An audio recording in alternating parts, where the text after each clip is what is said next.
Hey, Viola Rules here. Welcome back to Phoenix Wright Ace Attorney Justice for All. So we're doing the cross-examination of Will Powers, who says that he saw the bellboy, who's actually the assassin, who's disguised as a bellboy, and that he saw him twice, actually. So let's hear about the second time.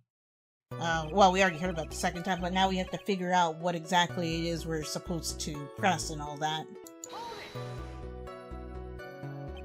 Are you sure it was the same bellboy? He has a very memorable face. Yeah? And how could you tell? All the bellboys wear the same uniform after all, but they don't have the same face, Phoenix. But, you see, well, he had those stitches in his face. Right. So I'm sure it's the same guy that was talking with Matt. So which room did the bellboy come out of? Why? So what exactly was so out of place about him? Right. Why the insipid grin? Maybe because I have no idea what damaging thing he's going to say next? Well, the bellboy was empty-handed. Empty-handed? That bellboy was one of those room service people, right? But he wasn't pushing a cart and he wasn't holding a tray either. You call that a little strange too, wouldn't you?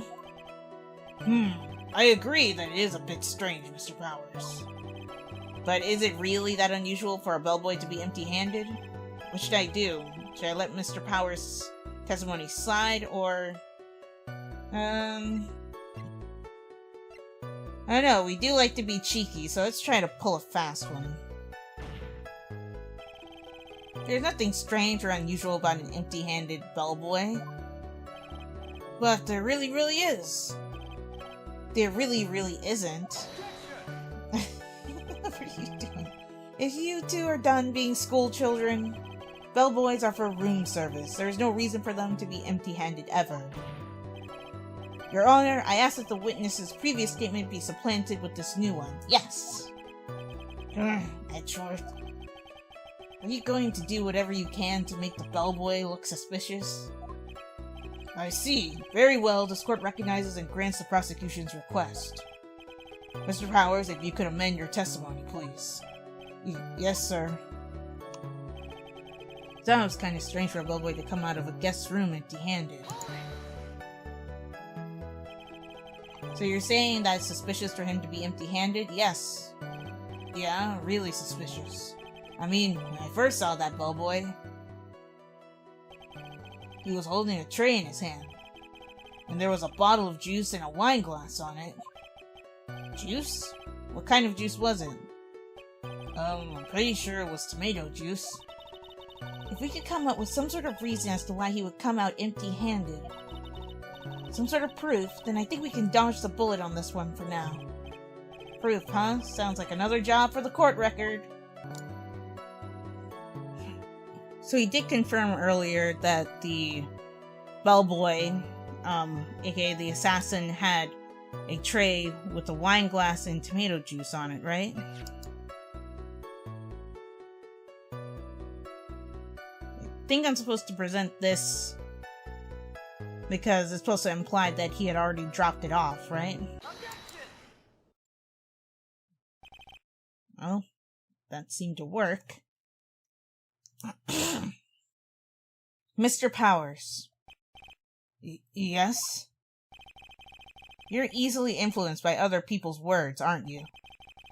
As soon as you heard that the bellboy might have been the killer, you got caught up in believing it must be true. But, isn't he really suspicious? He's got all those stitches and... So, a baseball has stitches? Are you saying all baseballs are suspicious because they have stitches?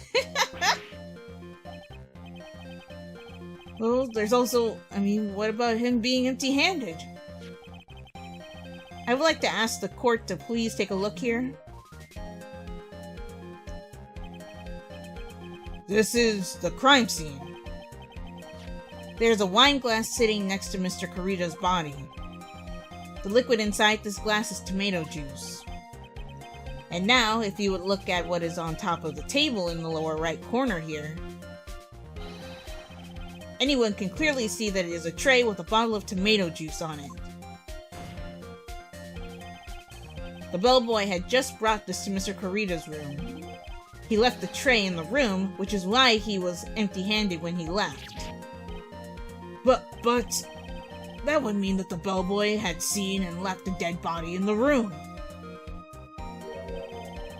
Ah, but can you prove that Mr. Kurita was already dead at that time? Mr. Edgeworth! Yes? I blame you for leading me down this route. I'm terribly sorry. What is with him? Why is he laughing? Goodness, isn't there one more thing you would like to share with us? Is there? The bellboy was empty-handed, or should I say empty-handed? Huh? I recall you had something interesting to say about his hands. Oh yeah, I almost forgot! Huh? What? That bellboy, he was wearing gloves! Gloves? Yeah, pitch black leather ones. All the other bellboys don't wear gloves like that, right? True. Black leather gloves. Why didn't you mention them earlier? Sorry, it slipped my mind. Ah, boy, does this make the bellboy look really suspicious. Alright, got to focus, I can't get lax here. So what if he had gloves? A lot of bellboys wear gloves. Come on, Sir Wright, that bellboy was wearing black leather ones. So, a football is made of leather. Are you saying all footballs are suspicious because they are made of leather? Really, this again? But that man, he received a large roll of cash from the defendant. And then he was seen leaving the crime scene wearing black leather gloves. I don't think that even someone like myself can believe he was just another bellboy. It seems that we have finally come to an understanding. Is the reason why they can't find Shelley the killer because Edgeworth called the bellboy to testify and they're one and the same? Now then, witness, please continue with the rest of your testimony. The rest? Oh, yes, please tell us more. Okay. Their second meeting. After leaving Juan's room, the bellboy went and knocked on Matt's door just like that. He gave something to the person inside the room. Then the old guy just left without going into the room. After that, I went to the bathroom and then back to my seat. So he gave something to Matt? So the bellboy, after leaving the crime scene, next went to the defendant's room? Yeah, I kinda saw all that by accident. Some accident? I'd say you saw too much. And all of it was suspicious to high heavens. I think it's safe to say that we can no longer consider this bellboy to be normal. Now then, let's get started, shall we? Mr. Wright, your cross-examination, please. Yes, Your Honor. Okay, so let's see what's suspicious. Gave something to the person inside the room. I said hold it! Yes, we heard you. Okay. That's better. Ahem. What kind of statement is that? Please elaborate and give us a few more details. Oh, okay. I should probably ask him only one question at this time. It's about the person inside. Ask about the something, don't ask anything. We already know who was inside, of course. I think the something that was handed is the more important item.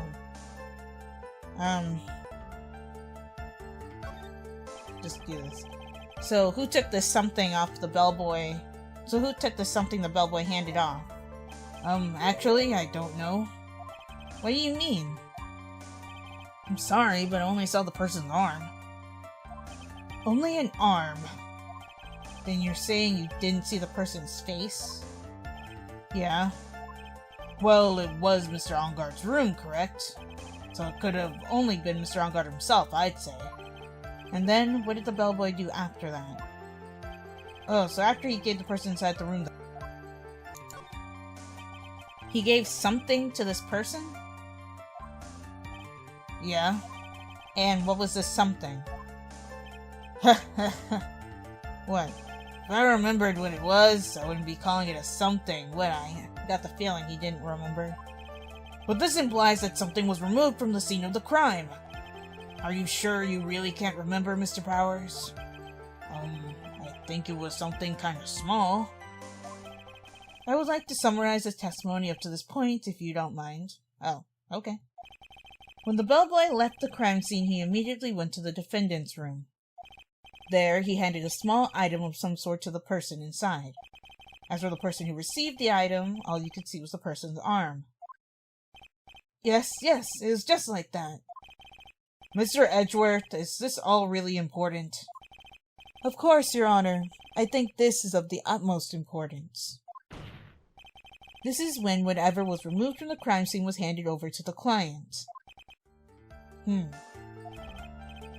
Mr. Powers, please try to remember what it was the bellboy handed off.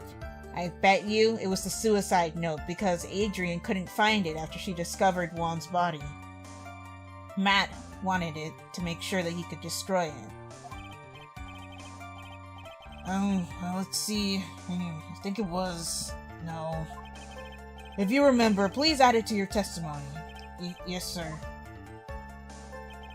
If I saw it again, I could say for sure, but I think it was some sort of wooden statue. Some sort of wooden statue. Okay, I wasn't expecting him to say that.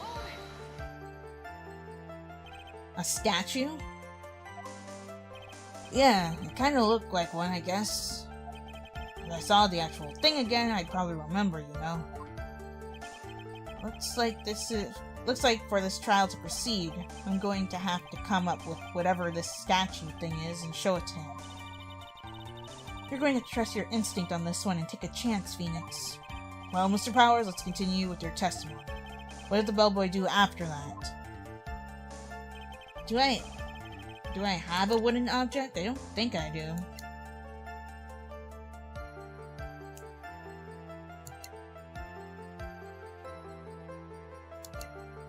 No, I don't.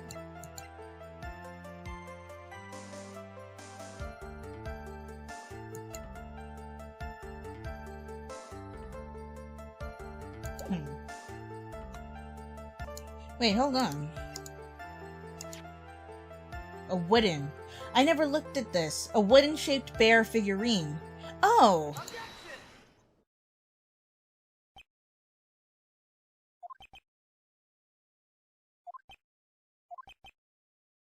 Phoenix, hello? What's the point of that pregnant pause?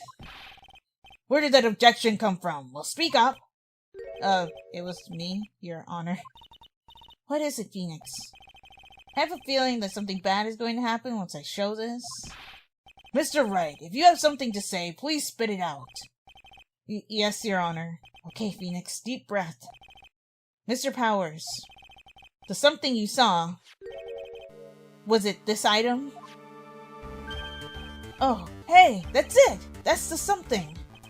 Wow, Mr. Wright, you really figured it out. I recall we found this at Matt Onguard's mansion. At the defendant's house? What does this mean? It's simple, Your Honor. Charlie the Killer assassinated Juan Carita in his room. And then he stole this wooden bear from the scene of the crime. Then the bear being found in Mr. Onguard's mansion would mean... It goes without saying, Your Honor. Matt Onguard is the killer's client.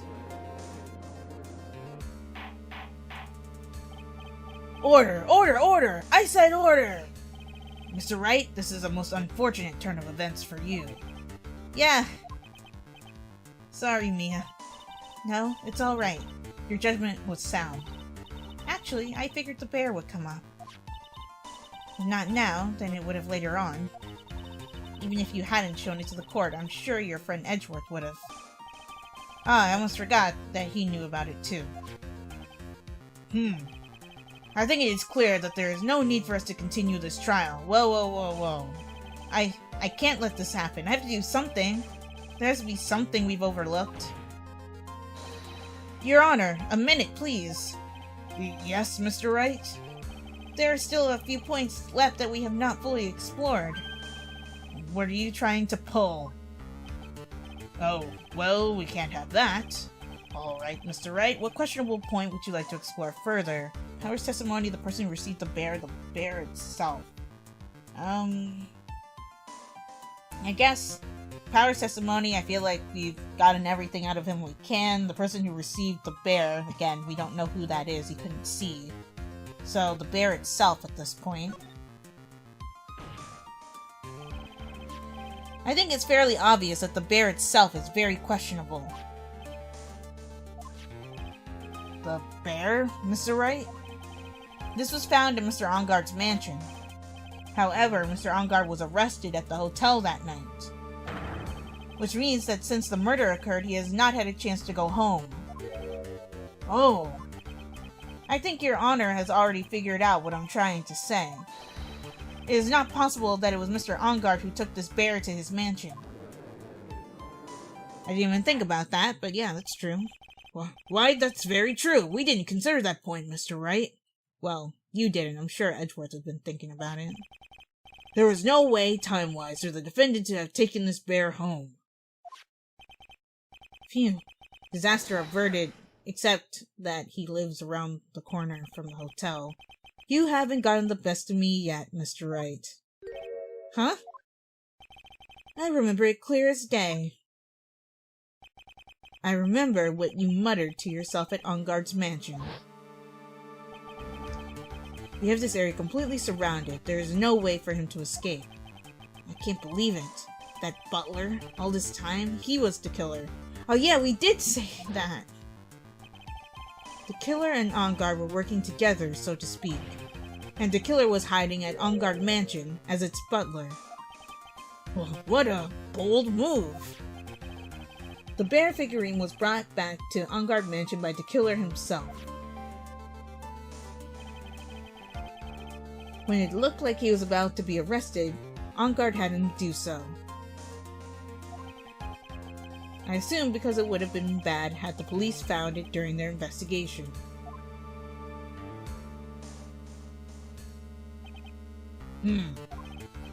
Well, Mr. Wright, you've been quiet for a while now.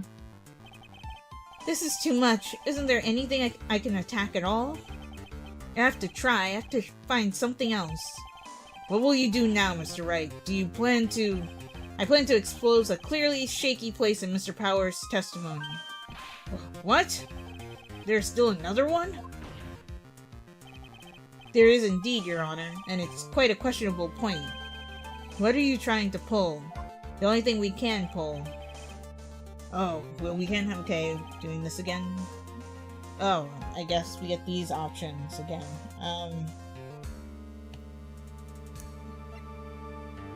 I guess this. There was one thing in Mr. Power's testimony that was very unclear. And that is the identity of the person who received the bear. He gave something to the person inside the room. I'm sorry, but I only saw the person's arm. As long as we don't know who it was that took the bear, we can't be sure of... What, you just remembered something? Well, what is it, Mr. Powers? If you're going to scream like that, then at least give us a good reason why. Oh, yeah, sorry. Actually, so I remembered. I remembered who took the bear. What? Really? I mean, I only saw his arm. But, the arm. It was the Nickel Samurai's arm, I swear it. You've got to be kidding! Are you sure of that, Mr. Powers? Yes, I'm sure it was the Nickel Samurai. Okay. Somehow I doubt that, but let's continue. It looks like you've dug your own grave, yet again. How many times is that today? I've lost count. So the person who took in this little bear was the Nickel Samurai. And, as we all know, Matt Engarde is the Nickel Samurai.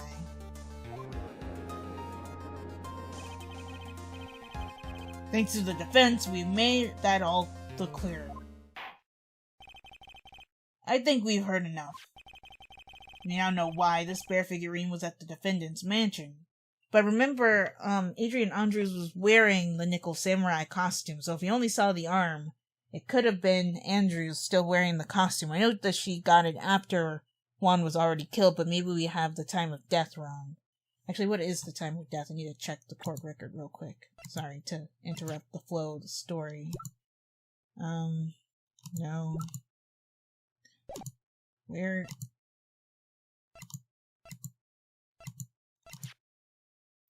8:15 p.m. So if you saw him around 8:10, then yeah, maybe there wasn't a struggle, like we thought there was, because that would match the time of death.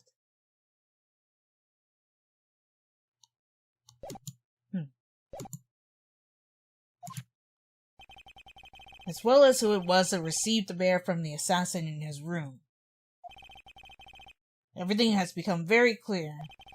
The client who hired the assassin to commit the murder was Mr. Matt Ongard. I see no reason for this trial to continue, therefore I will now hand down my verdict. Thank you, Your Honor, for your understanding. You see, Mr. Wright, you could not win against the truth, could you? I knew it would turn out like this. After all, what Edgeworth has stated is the truth.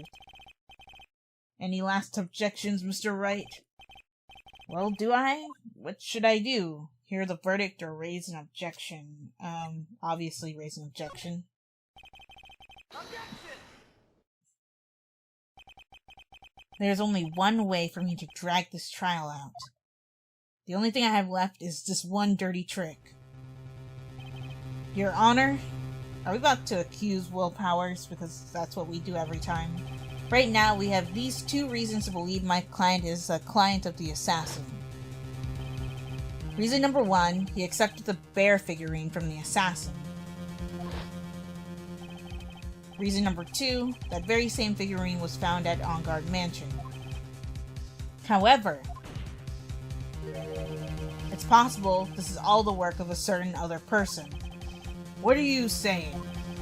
What I'm saying is, it's possible a different person is the killer's real client. The real client? Yes. Tisk tisk, is this all you have? Now then, Mr. Wright, let's hear your theory. Who do you say is the real client of the killer, and therefore the real murderer? I believe it's probably Adrian Andrews, what we're trying to imply, right? Because that's the only thing that makes sense. Like I said, she had access to the costume. Adrian Andrews? Yes, we already know that she tried to frame Matt Ongard for the crime. By wearing a spare Nickel Samurai costume. Then the Nickel Samurai's arm that I saw? It could have very well been Miss Andrews. But what about Mr. Ongard? If you would please recall yesterday's testimony. The defendant was taking a nap during the break period. That's right. Then, finding this figure at Mr. Ongard's mansion? It was a well-laid trap set by Miss Andrews. How? Mr. Edgeworth, what is your opinion on this? I can't even begin to count the flaws in the defense's logic. Besides which, there is no evidence to support it. However, I can't fully discount its possibility either. What is with this trial? Come on, anyone can tell Ongard did it. I can't believe the defense would go so far as to pin the guilt on someone else. Yeah, unbelievable. It's not something petty, it's murder of all things. This is to save Maya. This is to save Maya. Yep, just keep telling yourself that. I mean, it is, but, I mean, that doesn't really justify doing that. Even if the whole world turns against me, this is one fight I can't give up on. Even Mia's looking at us judgmentally. Order, order, order! All disruptive parties will be forced to leave the courtroom. Your Honor. For the benefit of the defense, I'm willing to play along with his what-if game. His what-if game, Mr. Edgeworth? The prosecution is prepared to challenge the defense's theory. Oh. Mr. Wright, even you must have thought it strange and wondered. Why would the criminal want this little wooden bear? He's right. The killer did specially bring that bear to On Guard right away. Why do you ask? Is there something special about it? Absolutely. Is there a compartment in it? And I'm sure that once the court knows its significance, the true killer's identity will become crystal clear. Your Honor, the prosecution calls upon a witness who will clear all doubts against Miss Andrews. And who would that be? It's quite simple, Your Honor. Miss Adrian Andrews herself. Okay, yeah, I figured. I see. Well, then, the court will take a short 10-minute recess. Prosecution will prepare its witness in that time. Yes, Your Honor. Okay, and we've got another recess. So, from the way things are looking, I was thinking she could have made the purchase of the bear in Matt's name, but had the assassin kill Juan because she blamed Juan for what happened to Celeste. She blames Matt too, but she blames both of them sort of equally, because Juan didn't have to call off the marriage with Celeste just because of what Matt told him, and it's possible that what Matt told him wasn't even the truth, and Celeste couldn't get Juan to believe otherwise for whatever reason. Because it was implied that she was dating Matt at the same time she was dating Juan, but I don't know, I'm a little bit confused about all the different threads that this case seems to have. But anyway, if you guys enjoyed this one, be sure to like, comment, share, and subscribe, and I'll talk to you all next time.